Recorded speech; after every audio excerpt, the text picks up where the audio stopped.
ગણિત શરૂ કરતા પહેલા એક લાઈન કહીશ, સમજો રીત મળશે જીત. ગણિત માટે શું કહીશ? સમજો રીત મળશે જીત. ધોરણ 6 થી 10 ના વિદ્યાર્થીઓ માટે ગણિતની અંદર શરૂ કરવા જઈ રહ્યો છું સંખ્યા પરિચય.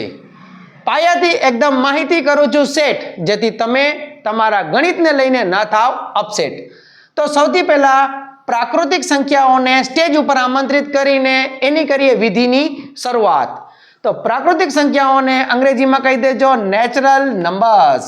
નેચરલમાંથી એન ઉપાડી લેજો, આગળ કામ આવશે.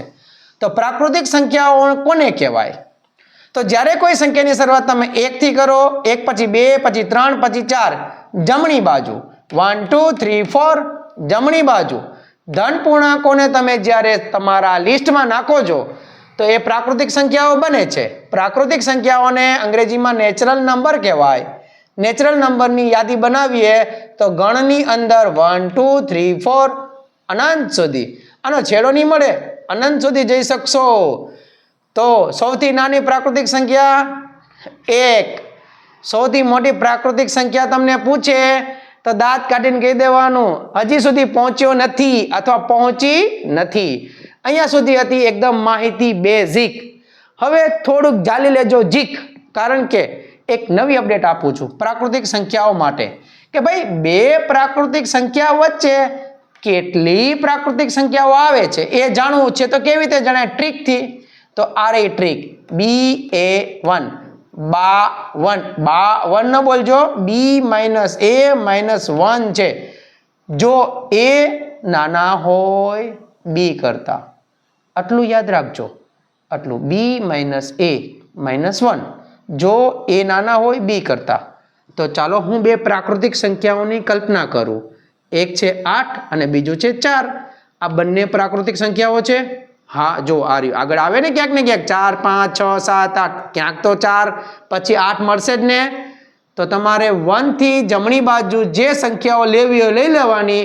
પછી નક્કી કરો કે આ બંનેમાંથી કઈ મોટી.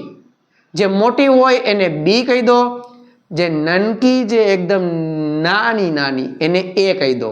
તો A ને કહીએ 4, B ને કહીએ 8.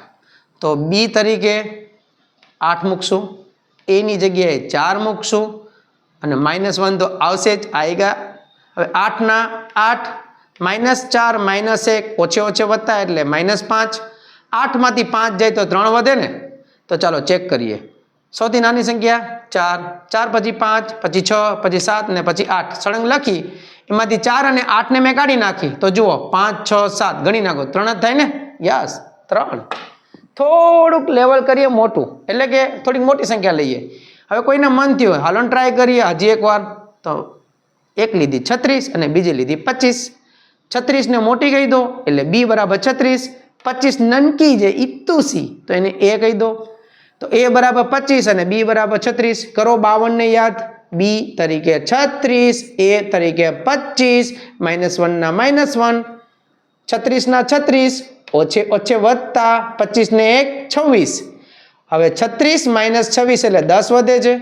તો તમે તરત કહી દેખો કે 36 અને 25 વચ્ચે 10 પ્રાકૃતિક સંખ્યાઓ આવે. કોઈ કે સાબિતી આપો, તો આડી સાબિતી 25 26 27 28 29 30 31 32 33 34 ને 36.